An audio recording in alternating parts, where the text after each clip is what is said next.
Hey, everybody, and happy almost Thanksgiving. I want you to welcome my friend Richard Kaufman to the show tonight. Hey, Richard. Hello.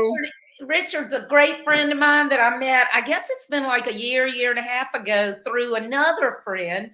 He is a veteran, he's a podcaster, he's an author, he's a coach. I don't even know what you don't do, Richard, but y'all, you got to hear his story because if you think you have it rough, you haven't heard anything till you hear what the things that Richard has had to go through. So, Richard, tell us about your background and how you got to where you are. Well, first I got to say thank you for coming on my show. Yeah, So allowing me on your show. Got to give a shout out to Tammy Girl if you're watching. Hey Tammy, how are that's you? right. Also Tammy got Girl introduced us, y'all. She's the hashtag queen.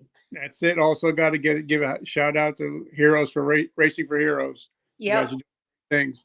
My name is Richard Kaufman. I think she said it.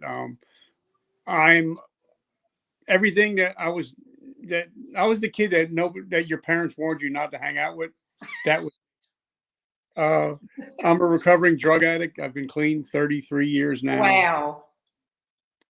Joined the military in '86.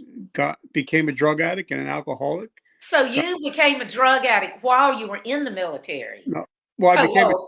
drug addict while I was in the military, but I was an alcoholic at the age of 13. Oh my gosh. Wow. Okay. And I got thrown out of high school, so I figured I'd join the army instead of going to jail. And I kind Yeah. of did. Got in. I went to jail and joined the army. Got in a lot of trouble, stayed for 2.5 years, and then they threw me out for being a drug addict, alcohol. Mhm. So I was it I wanna ask you something, was it just recreational drugs? I say just, or was it something that you had a prescription for and then you ended up getting addicted to it? Nope, I just started taking acid, and Oh, that was wow. so. I did it every weekend for almost 2.5 years, Oh my gosh. and eventually Uncle Sam didn't want me as his nephew anymore, so he threw me out. And I joined I got out of the military, came home, couldn't live with mom and dad because I was too much of a head case and a Yeah. child. So I lived on the streets for a while. I was homeless. You know, Wow. lived in a crack house for a while. Got through there. Got in trouble with the law, and I was looking at 5 years for grand larceny. And the guy that I robbed was actually a police officer, and he gave me a break. And he Wow. said, you got to get my money back in 24 hours," which I had to beg, borrow from the parents and cousins. And then he said, "You also got to go to 90 meetings of AA in 90 days." Mm. And I hit something like 300 meetings in a row. And Wow. I haven't had a drink since New Year's Eve, 1989. Oh my gosh, I have chill bumps. That's amazing. The fact that you robbed somebody and that person used that opportunity to give you a second chance through an ultimatum. Yeah. I wish I would Wow. remember him. I would take him out for dinner. I would hug him because he really saved my life. Yeah. Now, the same day that I got arrested, my uncle that helped bailed me out, he made a smart ass comment. God rest his soul. He said, "You know what? I knew you didn't have what it takes to be a military man." And it just ate at me. It just ate Mhm. me for months. Like my grandparents used to say, it just stuck in my craw. Yeah. And I got I did everything I could, and I actually got back in the military. They let me back. Wow. Yeah. So, but I was still in trouble a lot. I wasn't drinking. I was still a head case, and they were going to throw me out for the second time on September of 2001. But everything that transpired on the morning of September 11th changed my life and Mhm. changed the whole trajectory of my life. Um, and what happened was, I don't know, everybody knows where they were that day, Yeah. but I'm due to be thrown out of the military, so all my stuff is on the floor. And if you could picture it, I'm watching the TV, and all my stuff is on the right hand side. Mhm. And back then when it was happening, it was live. There was no editing. You know, Right. So they were, they were pulling people out of the body bags out of the Pentagon. Mm. People were jumping off the buildings and hitting the ground and bouncing off the ground, and you can hear it and see it. Mm-hmm. And something broke in me, and I actually wailed and cried out because, a little backstory, where I'm sitting right now, if I go step on my front porch, I can see where the Twin Towers once stood. Okay. We knew people that were in the towers that day. Yeah. So something broke in me. And I actually cried out to the Lord. I said, Lord, give me another chance. You've already given me hundreds of chances. I just want one more.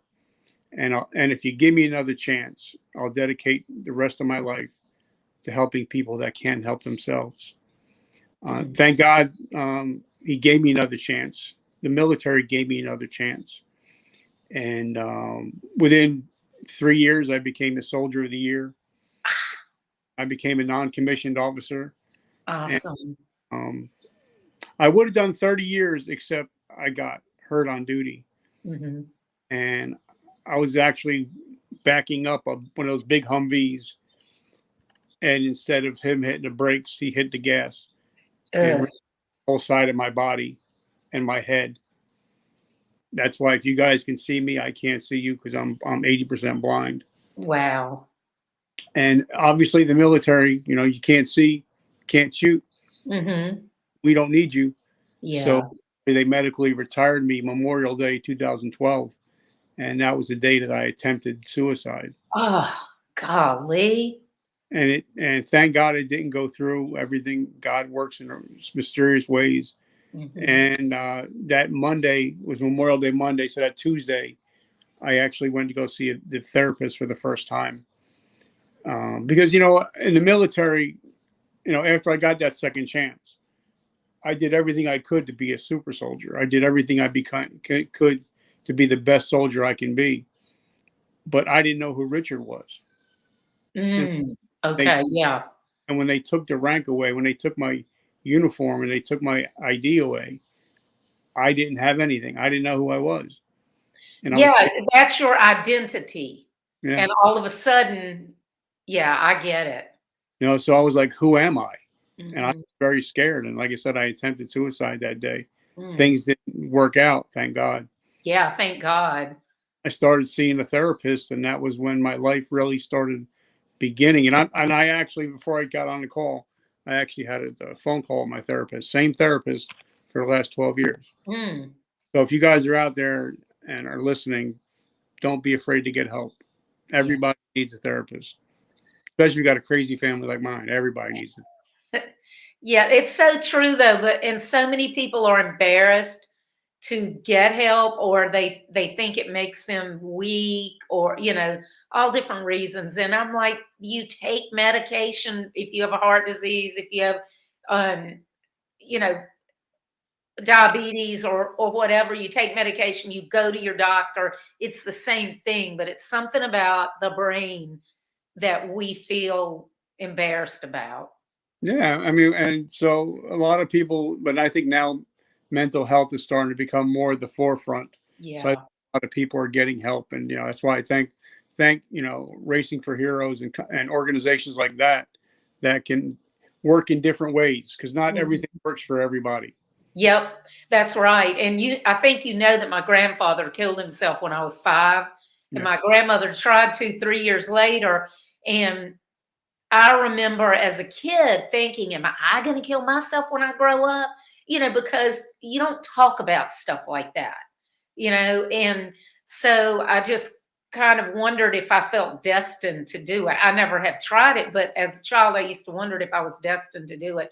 And I can't be the only one who has wondered that, Well, unfortunately, they say, mental illness is generational. But Yeah. I believe that, because I believe in my Lord and Savior, Jesus Christ, I believe that generational curses can be turned into generational blessings. I do too. Yeah. That's why, my podcast, right on the headline, says your past does not dictate your future. Mm-hmm. Yeah. You have had an amazing life, and now you're helping so many other people. I try. I try to do my best. Some days you feel like you're helping everybody, and then some days you feel like, really, am I really helping anybody? Yeah. So it all depends on the day, you know. Yeah, that's natural. And even the best of us have our down days. Mhm. We have more up days than down days. We're doing okay.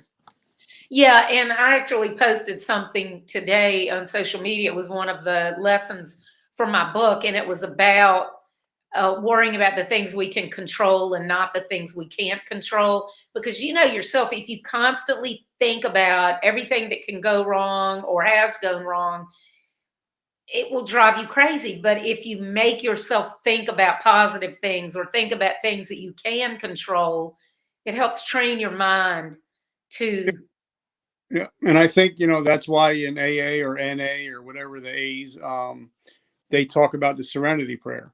You know, yeah. God grant me the serenity to accept the things I cannot change, but Hmm. courage to change the things that I can change. That's right. And the And wisdom to know the difference. exactly, and a lot of people don't know that there's a difference. Like, if you're in a relationship, you cannot make somebody else happy.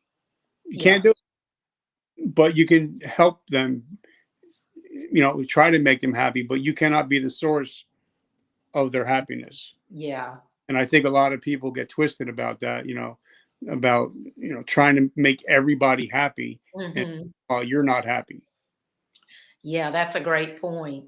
And you wrote a book about your life, right? Yeah, and if people read it, and a lot of people have read It's it, it's good. got a lot of great reviews.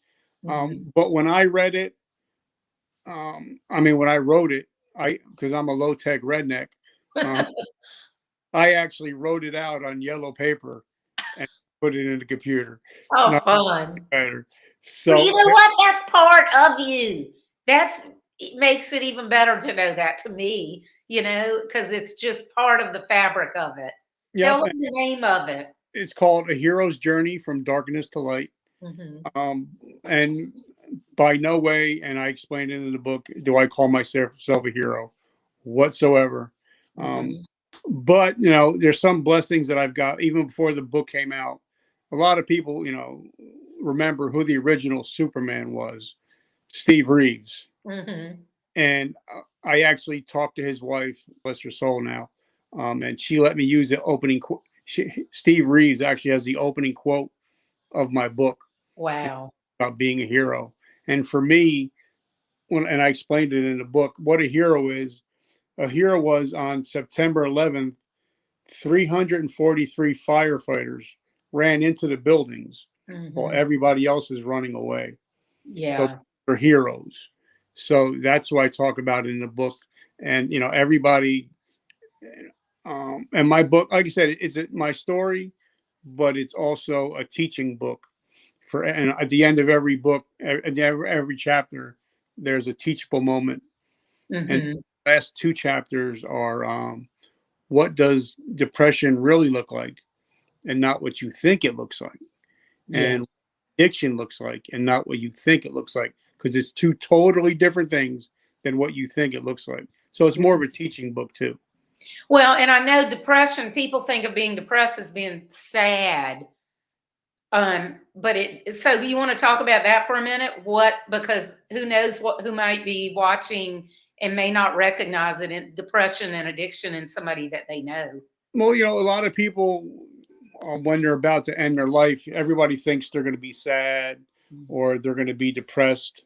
But in reality, a lot of them are happy Yeah. because they know an end is coming. Yeah. So, They've made their mind up and they just let go. And yeah, I know. so that's when they actually, if they were looking sloppy at one point, they might start, start looking nicer. Yeah. They might start giving some of their stuff away, you know, Mhm. and a lot of people think, well, they're going to be depressed. No, they're pretty much not going to be depressed. And it's never the guy that, or the girl, guy or girl, that is always seems down and depressed. A lot of time is the person that is always, you think, is upbeat, happy. Yeah. But case in point, Robin Williams. Mm-hmm. Who knew that he was going to go kiss his wife goodnight and then go hang himself in a closet? Mm-hmm. Everybody thought, he's a happy man. And when we find out later on, it's the total opposite. So, just be on lookout for things like that. And be on the lookout, like, especially for addiction. When people, start becoming addicted, they become very fidgety. They become very, a lot of movements. Oh, what happened? I don't know what just happened. What? I don't know what happened. I see Now, you. here we go. I wasn't. What, did it go dark or something? I was Yeah. like, I didn't know if that was part of your story or something really went wrong. So, a lot of people, don't realize that 80% of all overdoses started with a doctor's prescription. Yeah. So it's not the guy that you think, the 18, 17-year-old kid that you think is out there smoking dope. No, it's the 35 years old that's has a full-time job, is an active addict, but also maybe an active, they're also holding down a job with kids, but when they come home, they're hooked on hydrocodone because they got, so those are the people you really got to start looking out for, because a lot of it is not what we think. It's not that greasy. Like, I actually just interviewed Brian Cuban, Mark Cuban's brother, Okay. and he was talking about, a lot of people would never think that a billionaire's brother would be a homeless crack addict, but he was. Yeah.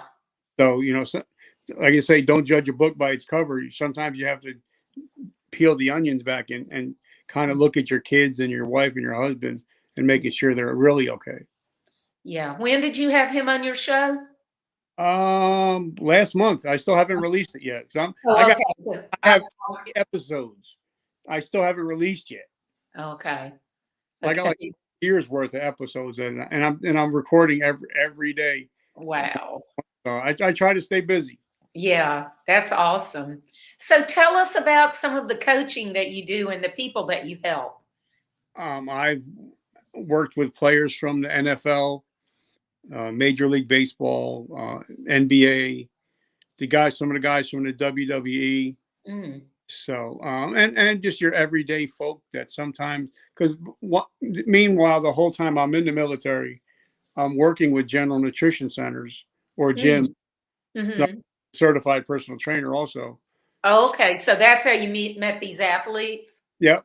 And, a lot of times I was just helping them either get through injuries, or sometimes you'll get an athlete or even everyday Joe, they'll have a knee replacement. Mm-hmm. And mentally, even though their knee is 100% better, stronger than the other knee, mentally they're thinking, I'm injured. They're always thinking getting hurt again. So sometimes you got to flip the script and try to get a person back in the zone again. And just like especially now with COVID, Mm-hmm. a lot of people that own businesses had to pivot. Is either pivot or go out of business. So I Mm-hmm. help business owners pivot from having a losing year to having a winning year. So Okay. I coach everybody. A lot of it's one-on-one coaching. I used to personal train regular people, but after I worked with Lennox Lewis, the heavyweight champion of the world, for 6 fights, I can never work with personal trainer, a regular person again, because they would come up with excuses. Oh, it's nice out. I'm not going to work out. It's Yeah. raining. I can't make it to the gym. Mm-hmm. Or I blew my diet for a whole week straight, and then it's my fault. It's like so. So once I started working with professional athletes, it's hard for me to personal train Yeah. regular people again. But I still do it, especially if they're a veteran or if they're a first responder. I'll do it at zero cost. Okay. So when you worked with him, was that physical? Was that you were training him physically, or was it mentally, or both? Well, it started out that I was just helping around the training facility, and then we got to know each other and we became friends. Mm-hmm. We used to shoot pool every night after work, after work. So it just became a friendship. And I think, I was 25 years old at the time. I Mm-hmm. think he taught me more than I ever could ever teach him. Yeah. And one of the things that he really taught me was, even if you're the champion of the world, still be humble, be nice to the people that deliver your mail, be nice to everybody. And that's one thing that Lennox really taught me, was to be a gentleman, and to be appreciative of people. That's awesome.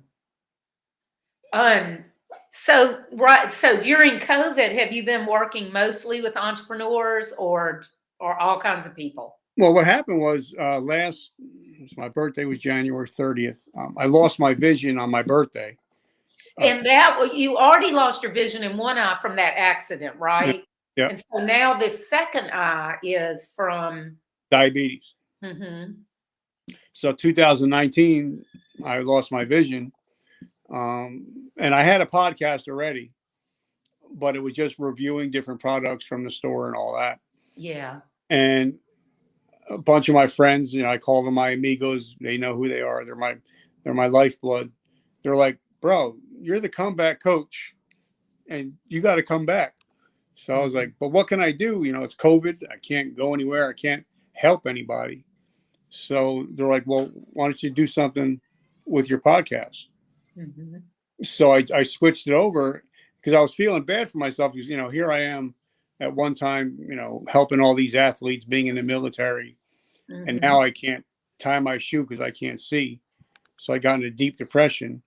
But then, I started thinking, wait a minute, there's a guy with no legs, no arms.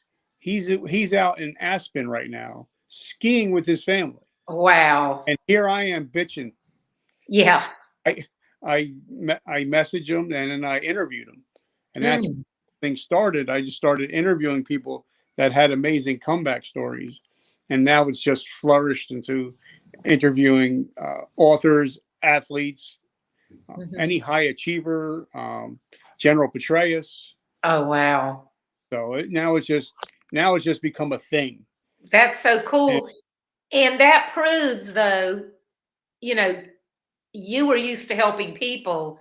You weren't used to needing help. And it took somebody outside of your head to say, what are you doing? And kind of shake you and, shift your vision, shift your view of yourself a bit, right? And God said, that he will humble you. You will become humble. Yeah. Every knee shall bow. So I guess he kind of humbled me. So, but now, like, a lot of people are like, yeah, you got a great podcast. It's over 125,000 downloads, blah, blah, blah. I'm like, yeah, but I got a 14-pound dog that I still got to go walk around and pick up poop. So I'm not that cool. It's like, I'm never. That poop has a way of bringing you back down to earth, doesn't it? It's like I was telling somebody, they interviewed me like, oh, you're doing great. I'm like, yeah, but after this, I got to go take the garbage out. So I think that's one thing is I've been taught is to learn how to be humble. Yeah. And your show is called Vertical Momentum, right? Yeah. Wasn't it called something different earlier, or is this a different podcast? Well, it's a totally different podcast. What happened was, now, like I said, I'm a low-tech redneck. So, I did over 300 episodes. And then one day I woke up and I realized it was never on iTunes. Uh-huh. And no wonder why it wasn't getting a lot of traction. So I went to iTunes trying to get them to put them on. And they're like, listen, we're not going to put 300 episodes on there. So I was like, okay, so what do I do? So I figured I'd just start another show.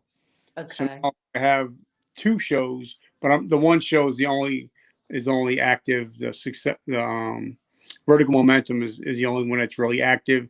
The other one is every Thursday I'll put out a throwback just to keep it in the. So but the other one, it wasn't on iTunes, but it had to be other places because people were listening, right? Yep, it was everywhere. It was everywhere but iTunes. Okay, gotcha.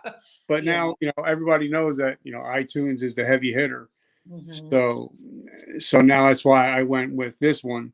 And now it's everywhere. It's on iTunes, Spotify, everywhere. That's awesome. And it's one of the top shows for veterans, right? Yep. Well, we are the #1 Vetpreneur resiliency show. If you ever look up resilient podcasts, there's like none for veterans. Mm-hmm.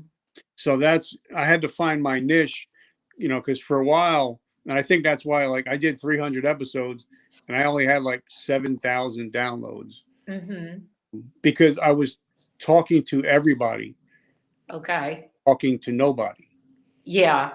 So I had to now thank to a friend of mine, John Lee Dumas, has an amazing podcast called Entrepreneurs on Fire. Yeah. Yeah. That is a great podcast. Well, he gets 1 million downloads a month. Jeez, wow. He generates 150 grand a month. Uh, So that's when he's actually mentoring me, and okay. he taught me that if you're like Jim Rohn says, if you're talking to everybody, you're talking to nobody. That's right. That's Yeah. when I had to really narrow down my niche to Mhm. veterans and first responders and Yeah. and business owners, because business owners are, a lot of them are still struggling because of COVID. Yeah. And the same things that help first responders and military get through those trying times, entrepreneurs can kind of shift it and apply it to themselves in some ways. Like today, I was talking with Colin, the NASCAR driver that I work with, and we were talking about how his ability to process information really quickly and to stay calm when everything's going crazy around him, that applies to entrepreneurs. And Yep. not just entrepreneurs, employees, salespeople, managers, stuff like that. That there's always ways that you can apply what you know and what you're doing to other people. And sometimes it helps them more than if it's something that is directly about them. Because, like, somebody would be able to look at him as a driver kind of more objectively. Whereas if it's another entrepreneur or another salesperson teaching them, they're always comparing themselves to it. Yeah, and a lot of people don't realize that entrepreneurs have a very high suicide rate. Yes. So it all pretty much melds into the same person, because like my avatar, I actually named him. He actually has a name. Mm-hmm. But What's his name? his name is Craig. Okay. He's a 45-year-old veteran, father of 3, underemployed, dealing with a little bit of PTSD, but he wants to start a business so he can have a better life for his wife and his kids. Yeah. So there, everything kind of goes into veteran, entrepreneur, family. So it kind of all goes together. So it seems like whoever I have on the show, they're all eventually going to be talking about Craig, how to help Craig. So yeah. And I'm so glad that you brought that up, because it's so important that if you can know exactly who you're talking to, you create your avatar, your buyer persona, whatever you want to call it. And a lot of people do name the person like you. It helps you focus, because all of a sudden, instead of what can I talk about, you are actually talking to a person. well, So it really helps you focus your message. If somebody looks at my phone, they'll be like, wait a minute, who's that picture of that guy with 3 kids? I just picked some picture off of Facebook, and that's so whenever I look at it, I'm like, all right, that's who I need to talk to. That's who needs help. So I find it a little bit easier, because like if you're an author, you don't want to push out the people that don't read a book. You're gonna because you miss every shot that if if you sell boats, and you're not going to sell many boats in Minnesota. Yeah. But if you got snow blowers, you're going to make a lot of money. So, you got to know who your avatar is. Yeah. That's really interesting. I'm interesting to know that you did that to help you with the podcast. Well, because I knew I was going to interview John, and he had a couple books. So I was like, hey, if he can make that kind of money, I want to know what he's doing. And one thing, when I got back in the military after getting thrown out the first time, I knew things weren't working my way. So I had to find out what the winners were doing. Yes. Doing what the winners do, because I found out that success leaves clues. So that's like, even with my podcast now, I have 3 or 4 people that I look up to that are podcasters, and that's who I'm modeling myself after, because I want to be like the winners. You know, Yeah, that's such an important point. I'm so glad that you brought that up because almost everybody is too busy looking at all the people around them, thinking, I got to do what they're doing and what they're doing and what they're doing, especially people in their own industry, and that's one of the things I talk about a lot is one day somebody wakes up and they're like, I hate this business. This isn't, it's not, my life is nothing like I wanted it to be. And that's because you spent all this time building a business that somebody else wanted instead of concentrating on what you want your life to be like, the hours you want to work, the clothes you want to wear, the kind of people you want to work with. Like me, I never want to have to be geographically tied anywhere. It's not that I want to move around all the time, but if I want to, I want to, and I don't like having regular hours, and I like being able to dress however, and I like being able to be very picky about the kinds of people that I work with. And if you know those things about yourself, it makes it a lot easier to make the right decisions in your business. Not saying that I've been perfect, because when I became my mom's caregiver with Alzheimer's, I made the worst decision ever. There's something to say about knowing the worst decision you've ever made. And I'd been in business 16 years then. Made a terrible hiring decision that literally almost lost my business over. And the irony is, if I'd had a client that I was helping, and I do this stuff for clients all the time, I would have told them, do not do that. I would have never let them do what I did. But we're so close to our own problems that we have a really hard time stepping back. Don't you think? Yeah. Like you said, you have to, eventually, either you're going to build somebody else's dream, and you're going to be working for them. Yeah. Or, they say that an entrepreneur is the only person that is willing to work 80 hours for themselves, so they don't have to work 40 hours for somebody else. Yeah, it's so true. It's so true. But, I had to decide, like when I go on stage and I talk on stages, this is it. Yeah. You get a t-shirt, jeans, you're getting a hat, because, that's my brand. And that's so important. Yeah, that's another great thing. I'm so glad that you brought that up, because a lot of people try to dress and act like somebody they're not. And people can see right through that. So if you go somewhere and you speak and they know this is what I'm getting, it's just part of the whole package. And it also lends credibility to your message as well. So, because a lot of people would be like, I've actually was on a live one day and they're like, what happened to your hat? It's like, you're not wearing a hat. I was like, so they kind of know that, every show I go on, I have to wear a hat, but there's a reason why that I wear a hat on every show. If you don't mind me sharing real quick. No, go ahead. I'd love for you to. When I first started helping people I think it's about 7 years now, me and my wife went on a dinner date, because I love dating my wife. And by the way, this is a tip for you guys out there. TD Jakes taught me this when we were having lunch together one day. He said, son, if you don't date your wife, another man will. Oh, I love that. So I just putting that out there for you guys. Yeah, but you know what? Women need to remember that too. So what happened? That we need to pay attention to the person that we're married to.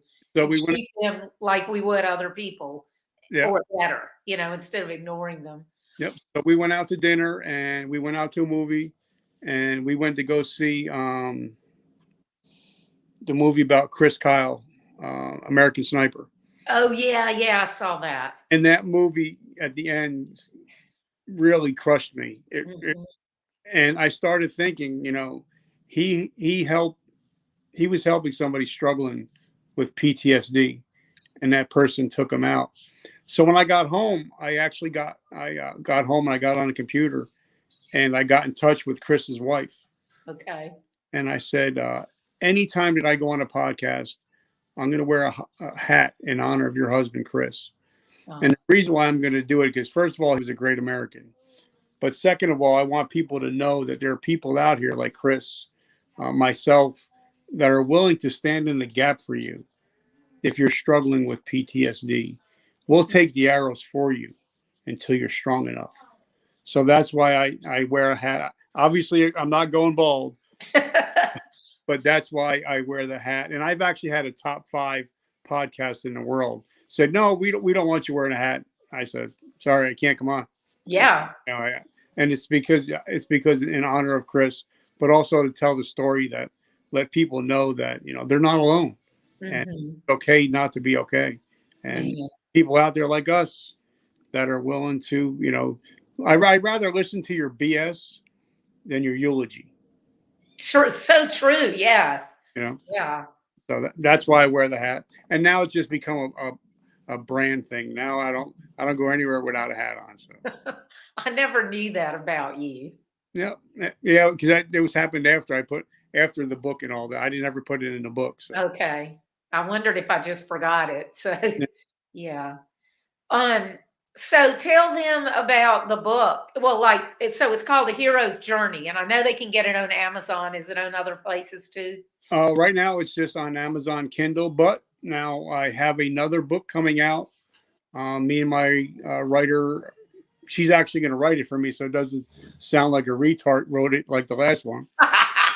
but it was you. Yeah. You know? It was me. It definitely sounded like me. But the new book, the working title is called "I'm Too Dumb to Quit," and it talks about resilience. So it's and we're gonna go back and talk, about all the people that we've interviewed and things that we've learned from some of the thinkers in this world that I've talked to. Yeah. About resilience. So when do you expect it to come out? Probably January or February somewhere. Okay. Yeah. Oh, well, you have to let me know because I definitely want to read it. I'm working on the workbook. It's actually going to be a hardcover nice. Yeah. So because what we want to do is with that book, we actually want to get out and to start speaking on some of the bigger stages, be able to have books to, give out and sell. And so now the book that I have out now, 100% of the proceeds go to help veterans that are struggling with PTSD. Okay, that's nice to know. So I don't make any money off of it. So 100% goes to Project Die Hard. So just so you guys know, I don't make any money off my T-shirts, my hats, my books, nothing. Everything goes to help veterans. Oh, nice. And you promote Racing for Heroes as a sponsor of the podcast, which most of my followers know. Racing for Heroes is one of the nonprofits that we promote through the NASCAR team. They wanted to hire me to develop a national awareness campaign. And when I found out what they do and they had no paid employees, I was like, I can't take their money. So we've been promoting them pro bono ever since. Everything I do is free, and everything Colin does is free for them. Yep, so I'm a big NASCAR guy. Matter of fact, right before I hopped on, I was playing NASCAR Heat video games. So I'm a big NASCAR guy. I've always been a Dale Jr. and Dale Sr. guy. Yeah. Well, we have to get you to a race sometime next year. Oh, I would love to go. I've never been to one. Never. Oh, really? Well, we'll have you down there in the pits. We'll have hot passes. You can stay down there during the race in the pits with, all the crew and everything. It's a lot of fun. That would be cool. And I heard it's loud. So. Huh? I heard it's loud. Oh yeah, but you wear earplugs or ear headphones, because like the team has a certain number of headphones that you can listen in on Colin and his spotter and everybody, the team talking between themselves. You can rent those at the track, but the team also has a certain number of them. So but if you're not wearing those, you'll wear earplugs. What's his next race coming up? Oh, we don't know yet because the season has ended. We really, really want to get to Daytona in February, but we've got to get the funding. So if anybody out there knows a company that would like to partner with us for Daytona, I would love to talk with them. And I don't know if you realize, Richard, we approach it more as B2B. We're not like, oh, we put the logo on the car, here's some tickets, good luck, see you later. We actually work with our partners. What is your business problem and how can we help you solve it? Because we have all these experts within our team. Like I've owned my web and marketing strategy company for 25 years now, since 1996. And then people with other stuff, entrepreneurial backgrounds for decades. And so we put our brains together, and then we have all of our network. So if we're working with a partner and their problem, we'll help them develop the strategy and everything to tackle it. But then if they need outside help and outside of us, we know the people that we can connect them with, so they don't have to go out on their own and try to find people, which, Okay. as you know, is one of the hardest things to do. Because even if you have a great plan, if you don't have the right people helping you with it, yeah. So Yep. anybody out there, if you know somebody who would love to do a really cool partnership with us, help veterans, help military families, and at the same time solve a real business problem. I'll give you an example, Richard. Like working with a company that wants to be able to hire more veterans because of the security clearance. So we help them with early engagement before people are even transitioning out, so that they're aware of this company. You know, they're aware of the bigger ones, but this way they know ahead of time, oh, these people are out there and they want me. Another one is a convenience store chain that wants to carry veteran-owned products. So imagine how much time it would take to locate the products, vet the products, and make sure that they're viable and that the company is, but then vet the veteran and make sure that it's not a case of stolen valor. So the Rosie Network, which is another of the nonprofits that we promote, they already vet everybody that's members of their network, and they're also the exclusive partner with Google to vet the people who get the veteran-led business badge. So, you know, this business that we're working with, think of, I mean, that's massive amounts of money and time that they're able to save by partnering with us and then be part of a cause marketing campaign at the same time. I So, love Rosie Network. Actually, last month we were up for 2 awards. We didn't win, but we were just grateful to be nominated for the Rosie Network. yeah, they're awesome. And it's founded by Stephanie Brown. Her late husband was a retired admiral. He started out as a SEAL, I think the only SEAL or the first SEAL to make admiral. And Stephanie's awesome. So yeah, the Rosie Network is for entrepreneurs who are veterans and military spouses. Yep. And then in my book, I have 8 veterans in my book, just coincidentally. There are 50 entrepreneurs in it, but 8 of the 50 are veterans. So like Todd Connor, who founded Bunker Labs, Yep. Charlene Scales of Mutt Sauce. Butt sauce. Yeah. Yeah. Monifa Keynes, the Queen of Spades Yep. style. So people like that. Because in my book, I have like ranging from Steve Sims, who's known globally in the entrepreneur world, to a guy who was in prison for 15 years for armed robbery, and to a teenager who's on the autism spectrum, who has owned a business for 3 years. So wide range of people. I love Steve Sims. He's awesome. Bluefish. He's in your show, right? Yep, I had him on, and all because of Tammy Girl. So Yep. That's awesome. yeah. I love, though, how you're tying together the entrepreneurial stuff and the mental health stuff and just the whole package. I'm really big into holistic stuff. You know, it's like you can't just attack one piece of something. People need to get their whole life in order to be able to live their fullest life. And I know that sounds like, hocus pocus or whatever, lollipops and cupcakes, but it's true. Well, for me, because I mean, there's Craig that's got, a beautiful wife and 3 kids. There's me that's got a beautiful wife and 3. There's me that's dealing with mental health issues. There's Craig. So it's kind of like, I was told that if you want to find your perfect avatar, that the perfect avatar is the person that you used to be. Oh, yeah. And the person that you want to become. That's awesome. So that's how it all came together. And so that's why my avatar, when I break it down, it's pretty much me. But, a year of years ago, and then where I want to be in the future. Yeah. So that's what they say. That's, when you want to find out who your avatar is, 99% of the time, that's who it is. The person you were and the person that you want to become. Yep. Show them your shirt. I love it. Called Today. I can't even see I it. can see it. Today I decide. And the way that came about, like I said, I had a suicide attempt, and I made a video, and it went viral.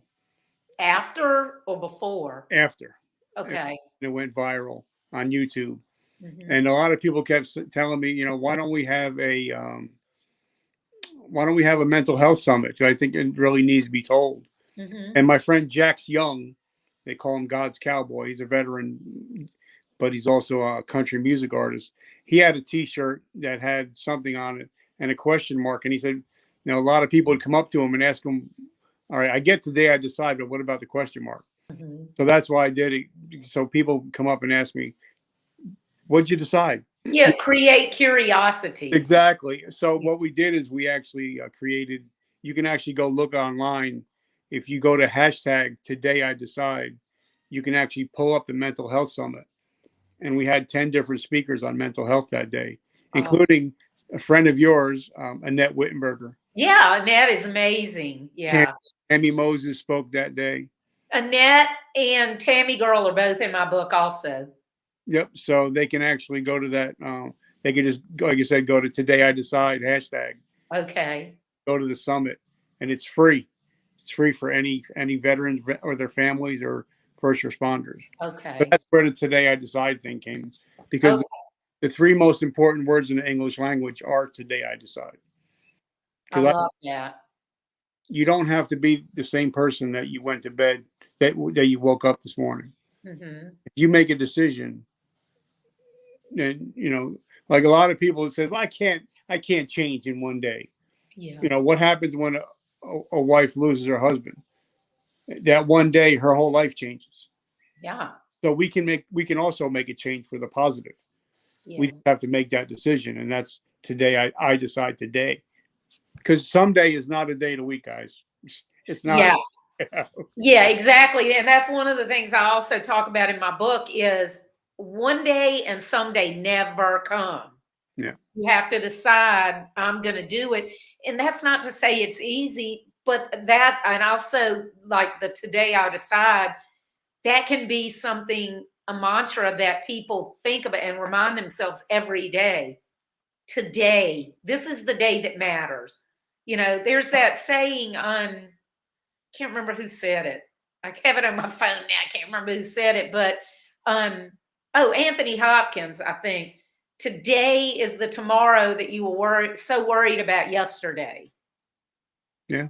Because we spend so much of our time worry about things in the future that we literally end up experiencing those things like they actually happen. It has that much effect on our psyche. And the things never even happen. They don't come to pass, but we worry about them so much they might as well have happened. And I think a lot of people, for me, I've learned to be present Hmm. today. And I always tell, now with Christmas coming up, your family would prefer your presence more than your presence. Yes. And a lot of people would just don't realize that these are the good old days. Yeah. We're living in the good old days. So Yeah. try to be present and enjoy every day. Because one day, I tell everybody, enjoy it like it's your last day, because one day it will be. Hmm.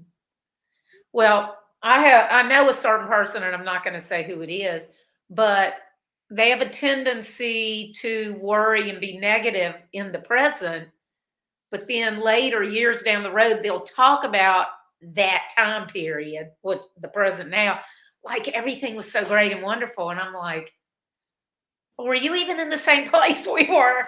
And a lot of people are like that. They don't know how to be content. Here's the other thing, Richard. People think that being happy means like being giddy and jolly. It doesn't. It means being content and, not complacent, but content. It means not always wanting what you don't have and worrying about tomorrow, and not trying to be somebody else. And, But yeah, I love that shirt. I think it's great. and I think a lot of people, I think like my mindset, the other morning, I told us on another show I did, I woke up and I'm cranky and I'm aggravated and I'm like, oh man, I got to take the garbage out. And But then I got out there and I stopped and I said, wait a minute. I'm 3 miles away from the place I used to home where I was homeless. I was Yeah. eating out of a garbage can. Oh my gosh. So here I am taking the garbage out of my own house. I own my own home. I have a beautiful wife, beautiful kids. How blessed I am. So sometimes now I make sure that I change my vocabulary. Instead of saying I have to, saying Yeah. I get to. I get to. That's exactly right. Because it is a privilege for us to be able to do these things. Yeah. It's like I'm not a morning person. So I have a habit of when I wake up in the morning being like, I don't want to get up. Because I'm just not a morning person. And I have to do that consciously with myself. I get to get up. I'm lucky that I can get up and get out of this bed. Think of the people who can't get out of bed. Yeah. And I So, think that's one thing, becoming blind, it kind of like when I had the operation on my eye and all of a sudden I can see colors, like I could see, for me, I'm so happy just being here with you. I can actually see the red thing up top and the oh yeah. blue and the blues. But before I didn't see color for 10 years. Oh, wow. You know who I need to introduce you to have on your show is Dr. Hobie Wedler, my friend. He's a PhD chemist who was born blind. I would love that.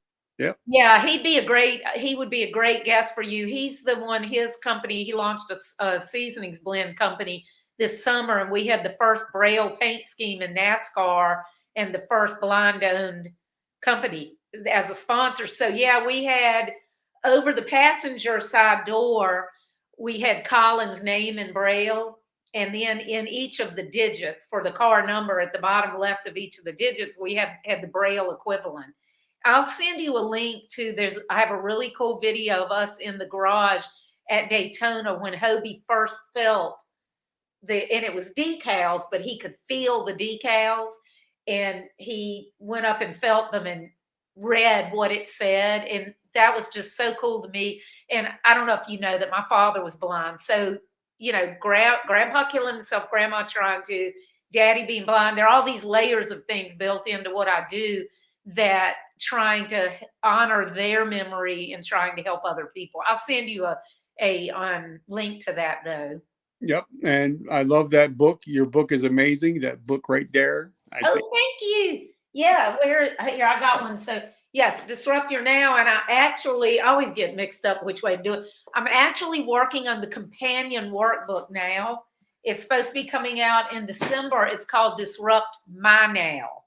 So it's a work, and you don't have to have the workbook to do it, but a lot of people like, something that helps them get their thoughts in order. So I'm doing, so it's called Disrupt My Now, and it's taking the contents of the book and then putting in kind of a training format, for people to get their thoughts in order and come up with their own plan. Well, So I love the book. I'm glad that you like it. Next one you have to be in. All right. Whenever. Yeah. I'm all about it. Yeah. All right. So, Richard, I want you to tell people, first of all, we talked about where to get the book. It's called The Hero's Journey, y'all. Go to Amazon, get it. It's only on Kindle now, right? Yep. But I want you to tell them where they can see your podcast. And I also want you to tell them, like, if anybody out there is from a company that wants you to come and speak and talk with their people about resiliency and so forth, how can they reach out to you? Well, they can, like, my podcast is Vertical Momentum.